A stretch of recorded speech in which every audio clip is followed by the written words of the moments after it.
datang di channel Dongeng Malam. Buat yang baru bergabung dan sudah mampir, jangan lupa tinggalkan jejak kalian dengan cara di-like dan komen video ini ya. Untuk kali ini, Dongeng Malam akan membawakan sebuah cerita dengan judul Wanita di Tebing Utara. Kita mulai saja ceritanya, kuy. Kabut turun lebih cepat dari seharusnya sore itu, menelan jalanan desa kecil di kaki Gunung Masurai. Udara lembab dan bau tanah basah menyelimuti udara ketika Raka Adinata mematikan mesin mobil jeep tua yang ia sewa dari kota.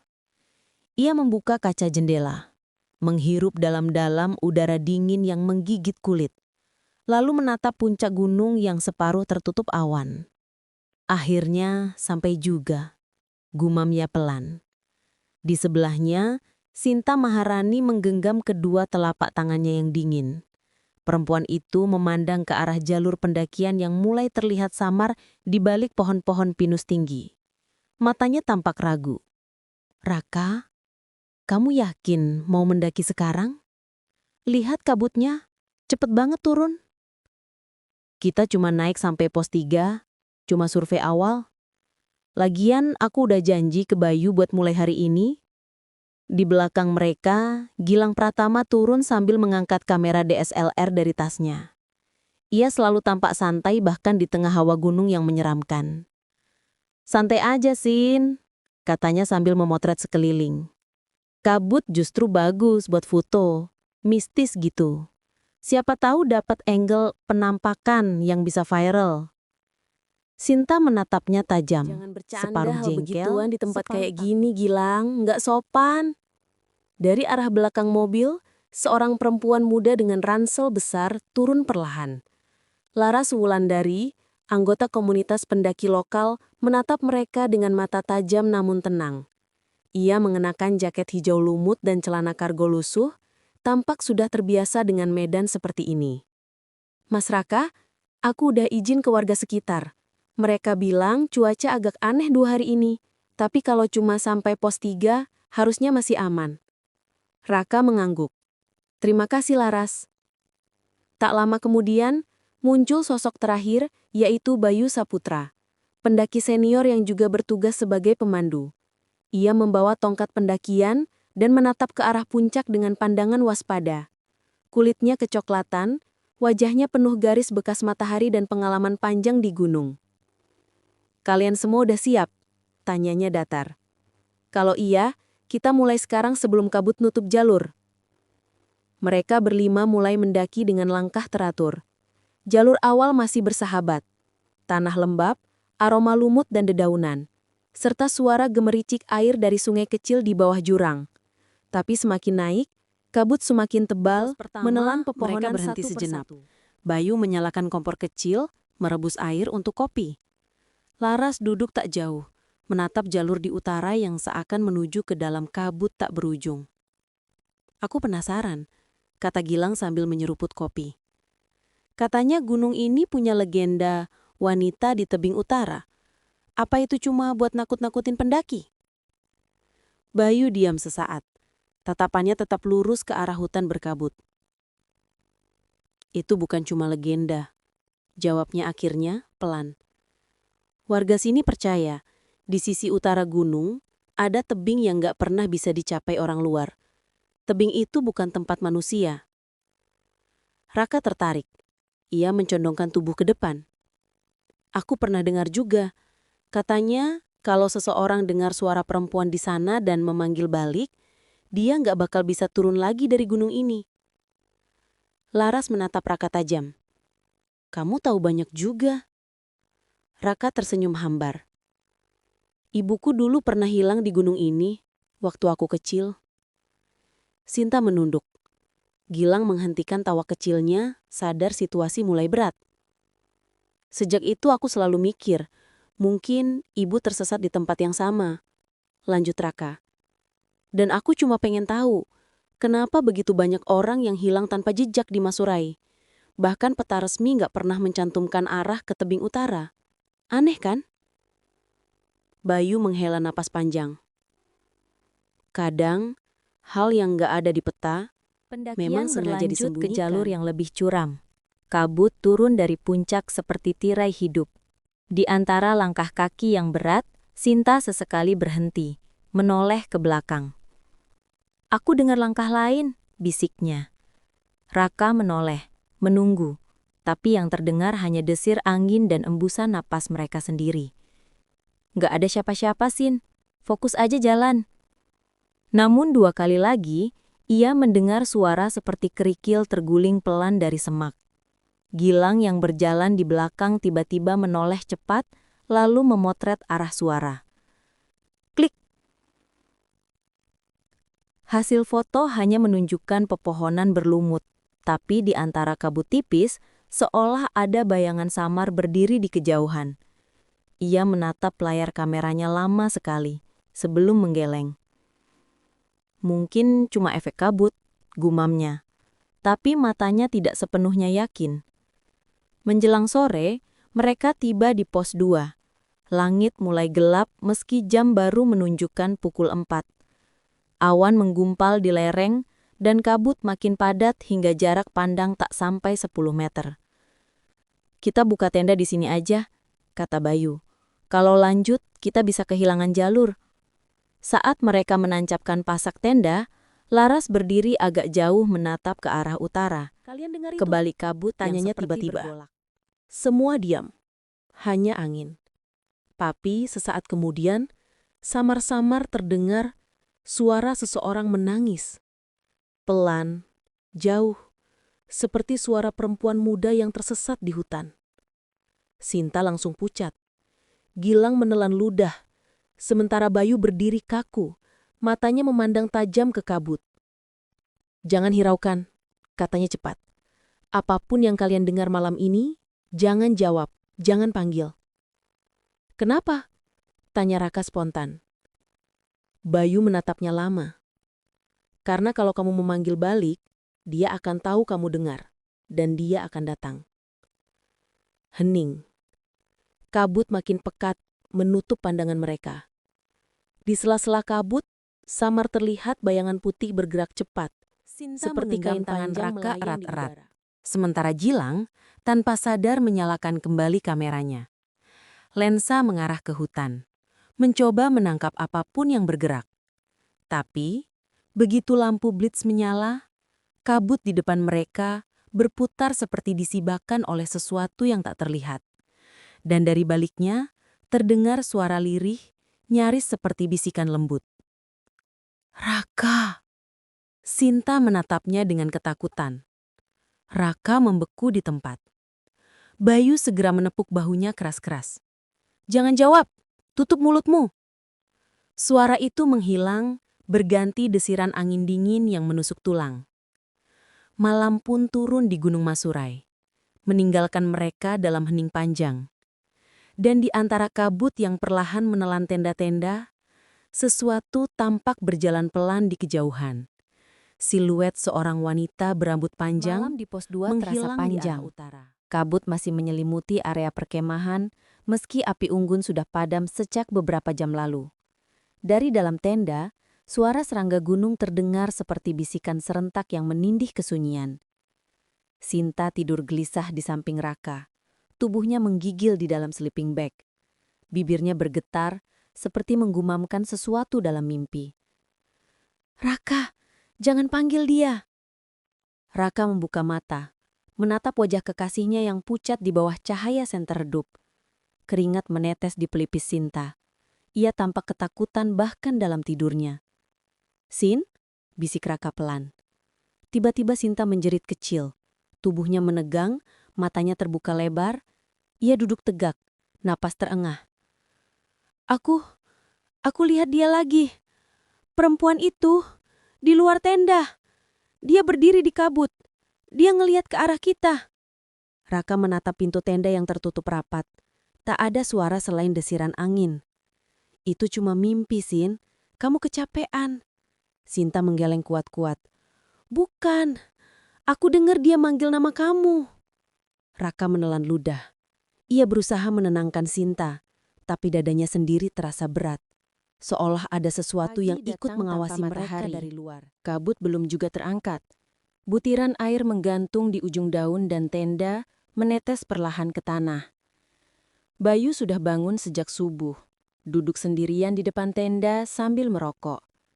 Tatapannya kosong menembus kabut. Ketika Raka keluar, ia hanya berkata lirih, "Malamnya panjang ya?" Raka mengangguk. Sinta kebangun beberapa kali. Katanya dia lihat sesuatu. Bayu membuang puntung rokok lalu berdiri. "Aku nggak heran, tempat ini udah dekat sama jalur utara. Halusnya kita nggak nginep di sini." "Kenapa memangnya?" Bayu menatap Raka dengan wajah serius. Lebih serius daripada sebelumnya. "Di arah utara itu, katanya ada tebing yang nggak boleh dilewati. Warga nyebutnya tebing perempuan menangis. Dari sana suara itu berasal. Kalau kita terlalu dekat, dia bisa ikut." Raka terdiam. "Tapi kalau kau tetap maksa, jangan salahkan aku nanti. Aku cuma pemandu, bukan penyelamat arwah."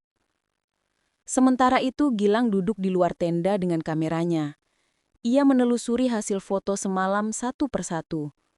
Beberapa hanya memperlihatkan kabut dan pepohonan. Tapi di salah satu foto, ketika ia memperbesar area di sisi kanan frame, tampak bayangan samar berbentuk tubuh manusia. Rambut panjang, menjuntai hingga pinggang, dan wajah yang seolah menatap langsung ke arah lensa. Gilang merinding. "Nggak mungkin," katanya pelan, jari-jarinya bergetar. Ia memotret ulang ke arah yang sama. Namun kali ini hanya kabut. Tak ada siapa-siapa. Ia berjalan ke arah Bayu dan Raka yang tengah berdiskusi. "Mas, kalian harus lihat ini." Mereka bertiga menatap layar kamera. Bayu langsung menghela napas keras. "Kamu ambil foto ini jam berapa?" "Sekitar jam 2 malam." Bayu menatap kabut di sekitar mereka. "Itu jam yang salah buat main kamera di gunung ini. Jam 2-3 itu waktu buka jalan." Katanya, arwah yang belum tenang bebas berjalan. Sinta keluar tenda, wajahnya pucat. "Raka, kita turun aja ya. Aku nggak enak perasaannya." Tapi Raka tetap tenang, meski matanya menatap tajam ke arah foto di kamera Gilang. "Aku nggak mau pulang sebelum tahu kebenarannya, Sin. Aku kesini bukan buat liburan." Bayu memijat pelipisnya. "Raka, aku ngerti kamu punya alasan pribadi. Tapi arah yang kamu mau tuju itu bukan jalur biasa, nggak ada di peta." "Justru itu, aku nemu batu dengan ukiran aneh tadi malam, waktu ke belakang tenda." Semua menatap Raka heran. Ia mengambil benda itu dari dalam kantung jaketnya. Sepotong batu kecil, permukaannya dipenuhi pahatan spiral kuno dengan garis-garis melingkar. "Lihat, polanya mirip simbol arkeologis dari masa pra-Hindu. Simbol lingkaran abadi." Yang Laras dari tadi dia mendekat. Matanya melebar ketika melihat batu itu. "Kamu nemu ini di mana?" Laras menatap Bayu "Dekat dengan pohon cemas. besar di arah utara." "Mas, pohon itu yang tumbuh di jalur ke tebing kan?" Bayu tak menjawab. Hanya menghela napas panjang, lalu berkata pelan. "Aku udah bilang, jangan ke arah situ." Menjelang siang, kabut makin tebal meski matahari tinggi. Mereka tetap memutuskan berjalan perlahan ke pos 3. Suasana hutan sepi aneh. Tak ada suara burung, hanya langkah kaki dan hembusan angin dingin dari arah utara. Sinta berjalan di belakang Raka, sesekali menoleh ke belakang. Gilang memotret jalan setapak, tapi setiap hasil fotonya tampak gelap meski lampu blitz menyala. Laras berjalan paling belakang, menatap sekeliling dengan gelisah. Ia tahu jalur ini, jalur yang dulu membawa kakaknya dan tak pernah mengembalikannya. "Mas Bayu," katanya lirih, "apa kita udah terlalu jauh?" Bayu tak menjawab. Ia hanya menatap kompas di tangannya. Jalumnya berputar tak tentu arah. Sinta menggigil. "Kenapa kompasnya muter?" Bayu memukul sisi kompas pelan. Entahlah, medannya mungkin magnetik. Tapi suaranya terdengar ragu. Dari kejauhan, samar terdengar tangisan perempuan lagi. Lebih jelas dari malam sebelumnya. Sinta menutup telinganya. "Tolong jangan didengar." Tapi Gilang, entah karena penasaran atau takut, justru mengangkat kameranya lagi, mengarah ke kabut di sisi kanan jalur. Klik! Satu kali. Pada bidikan ketiga, 2 kali. blitz menyala. Dan dari balik kabut, tampak bayangan perempuan bergaun putih berdiri menghadap kamera. Jaraknya tak lebih dari 5 meter. Rambut panjangnya terurai menutupi wajah. Gilang menjerit dan mundur terjatuh. Kamera terlepas ke tanah, namun lampunya masih menyala, memantulkan cahaya ke pepohonan. Sinta menjerit, Laras berlari menolong Gilang. Raka menatap kabut itu. Tak ada siapa-siapa lagi. Tapi ia tahu, apapun yang barusan mereka lihat bukan halusinasi. Dia ada di sini, gumamnya. Bayu menatap Raka tajam. Aku udah bilang jangan ke utara. Sekarang kita harus turun. Sekarang juga. Namun Raka menunduk, menggenggam batu berukir itu erat-erat. Dalam hatinya, ada sesuatu yang lebih kuat dari rasa takut. Rasa ingin tahu dan harapan tipis bahwa di balik misteri itu mungkin ada jawaban tentang ibunya. Ia menatap tebing di kejauhan yang samar terlihat di balik kabut. Kalau tebing itu benar-benar ada, mungkin di sanalah semuanya mulai. Kabut menelan suara mereka. Hening. Hutan seperti berhenti bernafas. Dan jauh di balik pepohonan, suara langkah pelan terdengar. Seperti seseorang berjalan mengikuti Tapi langit mereka. tetap kelabu. Kabut turun begitu tebal hingga mereka harus berjalan berhimpitan agar tak kehilangan arah. Udara yang tadinya segar kini terasa berat, seperti mengandung sesuatu yang tak kasat mata. Sesuatu yang memperhatikan dari balik pohon. Bayu berjalan paling depan, menatap peta di tangannya dengan gelisah. Kompasnya masih berputar tanpa arah, dan jalur tanah yang biasanya menurun, kini justru menanjak curam. Ini nggak masuk akal, gumamnya. Jalur ini seharusnya ke barat, bukan ke utara. Raka berjalan di belakang, menggenggam batu berukir yang ia temukan semalam. Pola spiralnya kini terasa hangat di tangan, seolah hidup. Mungkin medan berubah, katanya mencoba rasional. Gunung bisa longsor, jalur bisa pindah. Bayu menoleh cepat. Bukan medan yang berubah, Raka, tapi kita yang digiring. Sinta yang berjalan di tengah langsung meraih lengan Raka. Digiring kemana? Bayu hanya menjawab lirih. Ke tempat dia. Suara itu. Sore menjelang dan kabut mulai berubah warna. Dari putih ke abu-abuan menjadi kelam kehijauan. Pepohonan berlumut tampak lebih padat, menutupi langit. Udara hening, tapi entah dari mana terdengar suara lirih. Tangisan Gilang perempuan yang sejak pagi jauh di berusaha depan menenangkan diri, akhirnya tak tahan. Mbak, halo?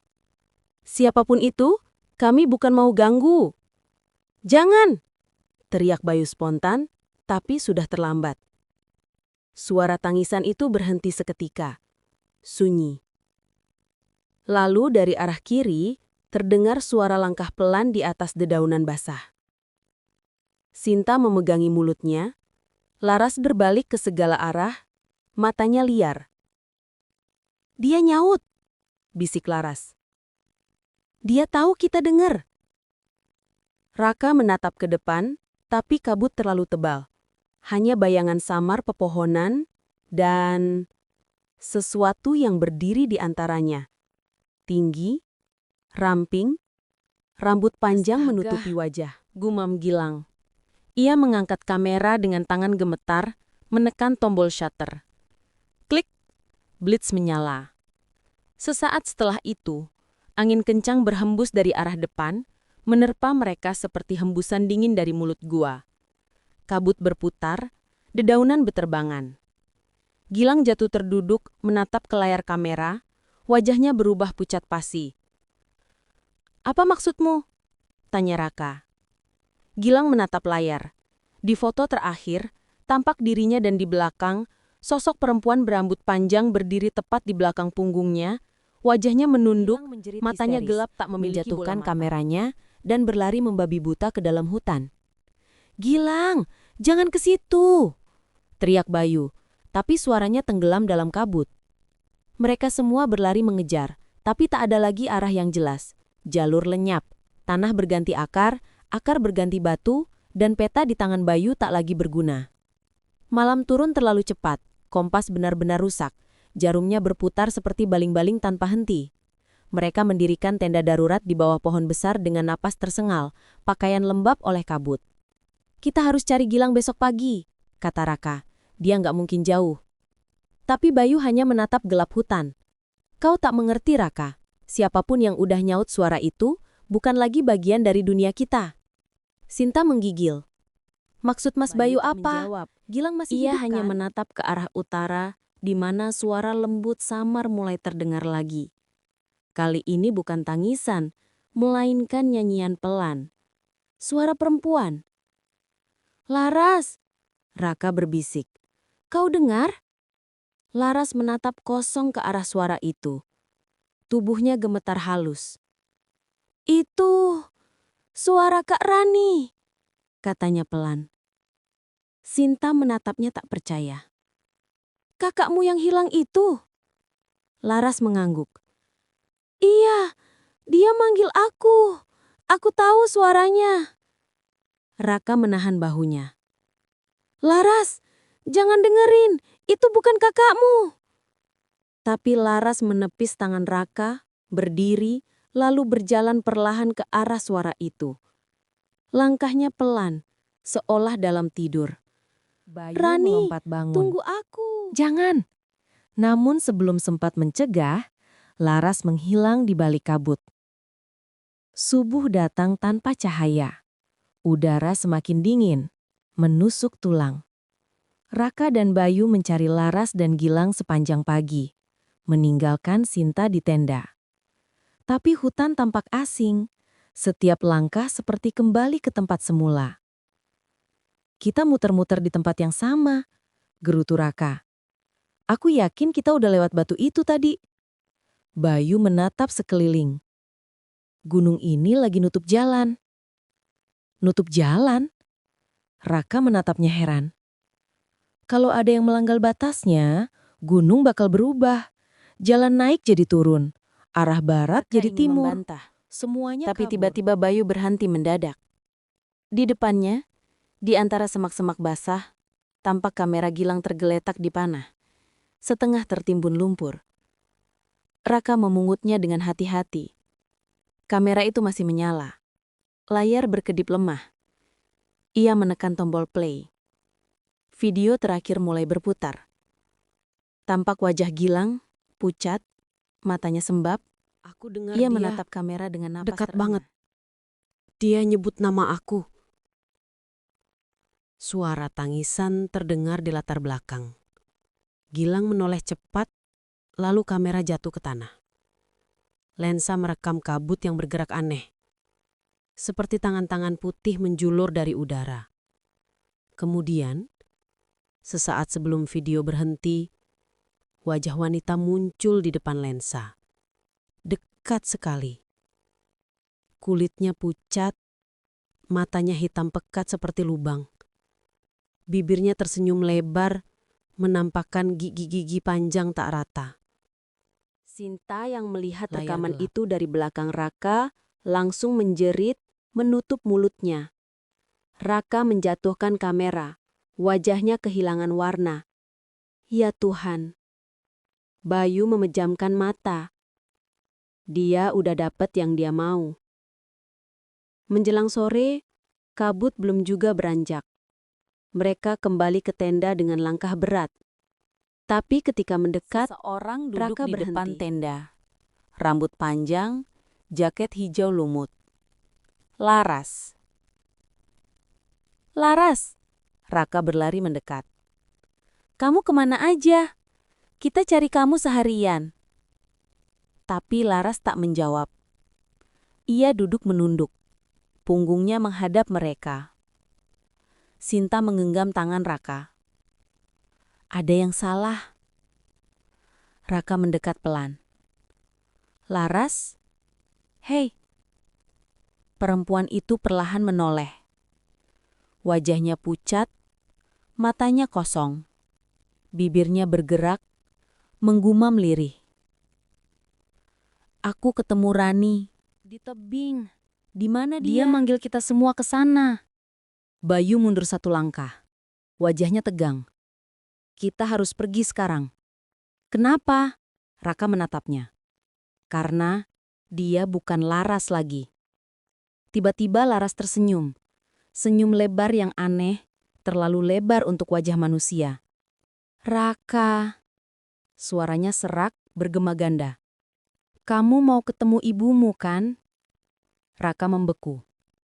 Sinta menjerit kecil. Kabut berputar di sekeliling tenda, menelan semuanya dalam putih kelam. Terima kasih buat yang udah ngikutin cerita sampai akhir.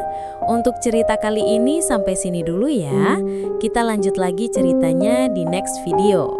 Akan banyak lagi cerita-cerita menarik yang akan dibawakan Dongeng Malam. Jadi silahkan di-subscribe channel ini agar tidak tertinggal cerita-cerita menarik dari video berikutnya. Dan jika kalian suka dengan cerita-cerita seperti ini, silahkan di-share video ini agar channel ini bisa lebih berkembang lagi.